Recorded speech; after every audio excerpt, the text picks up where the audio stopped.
What's up, everybody? You ever taken your car in just to say get the oil changed, and the next thing you know you have a $700 estimate of, needed repairs? Well, today I'm going to talk to you about my opinions on that. So the weather this weekend sucked, and I was cleaning up, and I actually found this. I've been looking for this for a while because it's something I really wanted to talk about. You may have seen me reference something like that in my change oil video for the i6 Trailblazer, and it was about bringing your car in and people selling you stuff.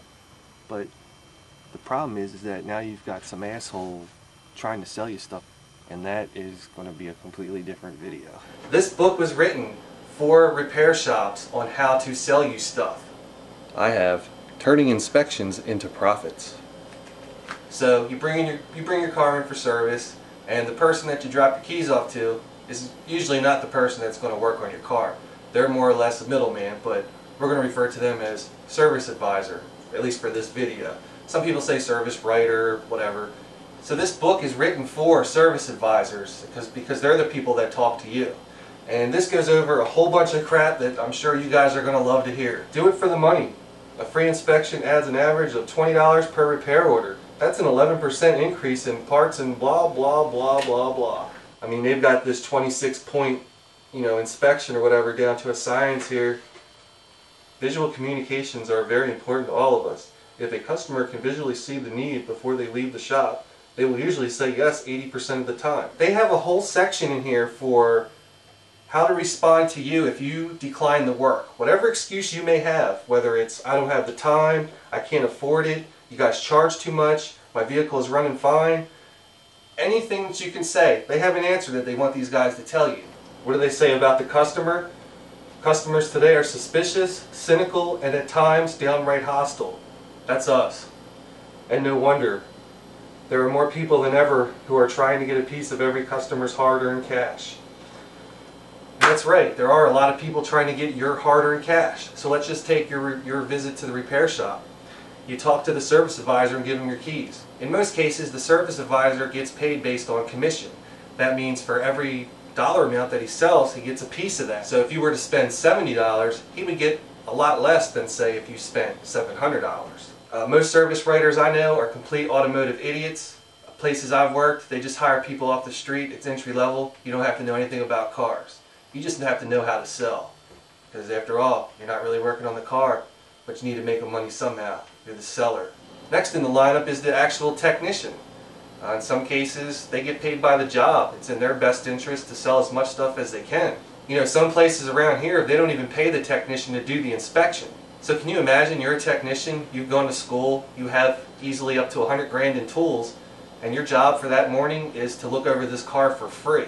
I think you're going to be highly motivated to sell something. So here you are, you brought your car in, you're going to get your inspection, you've got two guys who are motivated by money looking at it, and this is who you want to get your advice from. This can cover a lot of stuff, but my personal gripes and stuff that I hate more than anything is the flushes. We'll go over them real quick. Engine flush, your power steering flush, brake fluid flush, transmission flush, coolant flush, and the fuel injector flush. So someone that I know took their 2005 Envoy to a shop. It had 70,000 miles on it. And he brought it in to have the oil changed and have it looked over to see what it needed. And he got a $700 estimate. And he got a little suspicious and sought advice from someone else. And none of the things that were suggested to him were mentioned in the owner's manual. And coincidentally, they were all flushes. Well, I know that guy's Envoy was an 05, but I'm going to go and see what they say here for the 70,000 mile service, which they don't even have it. It goes to 75,000. Really, for what that guy should have had done was inspect engine air cleaner, change oil and filter, check rear front axle fluid, and rotate the tires. Didn't say anything about here about power steering flush, brake fluid flush, transmission flush, fuel injection flush, engine flush, which account to $700 worth of needed repairs. So what happened to my buddy here? Well, he's just a victim of taking his car in for a free inspection. Just what I just told you guys. There are now two people that it's in their best interest to make as much money off of you as they can. So you might be thinking, well, wait a minute. If they're selling this guy with this Envoy all this work that isn't in the owner's manual and isn't really required by GMC, how do they get away with it? Well, the business is there to make money. In fact, they encourage it. That's why the business usually buys these kind of crappy programs to train their personnel on how to sell stuff. If there's anything I want you to learn from watching this, it's that you're not in their best interest. They don't care about you. They don't care about your car. They don't care about your transmission fluid. They care about their paycheck. It's unfortunate, but that's the automotive business, and it sucks. And the fuel injector flush. This is the one that I get most asked about on YouTube, is this fuel injector flush.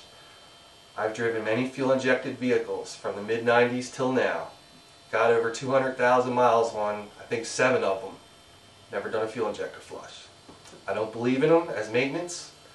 I will say that in a couple cases it has fixed an injector problem, but as far as a preventative maintenance, it's a complete waste of money, and you should never have it done.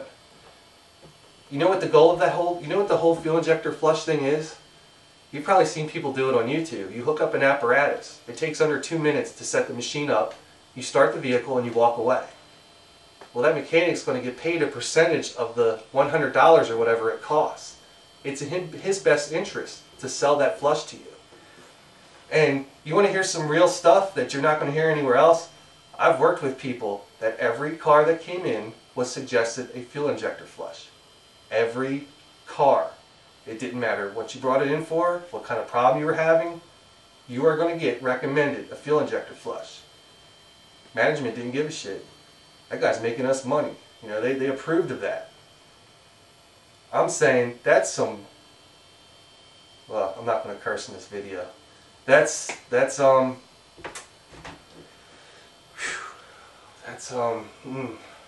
How do they see dirty fuel injectors? I mean, after all, that's the basis of the fuel injection flush, right? Your injectors are dirty. I drove your car and I feel that your fuel injectors are dirty. That's the biggest crock of shit on this planet. You're listening to a real mechanic here, a professional. You know what I'm saying? Professional. It's a crock of shit. So where can you go for good advice for your car? Well, the first place you can go is right in your owner's manual.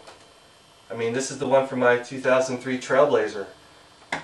When Chevy wrote the maintenance part of it, you know, they didn't say, you have to bring your Trailblazer to us to do it. They said, we built the truck, this is how long this stuff lasts, this is when we recommend that you replace it. We don't care who replaces it, or, you know, who you use or what parts you use. This is what you got to do. This is what we suggest. Don't care. That's what I follow. I'm a professional mechanic. That's what I follow for all my vehicles and all my personal customers' vehicles. That's what I follow. Power steering fluid flush, it's not in the book. My trucks have gotten, you know, hundreds of thousands of miles on it. I don't do that. Brake fluid flush, nope. Engine oil flush, that's what I've been hearing lately. Engine oil flush, no.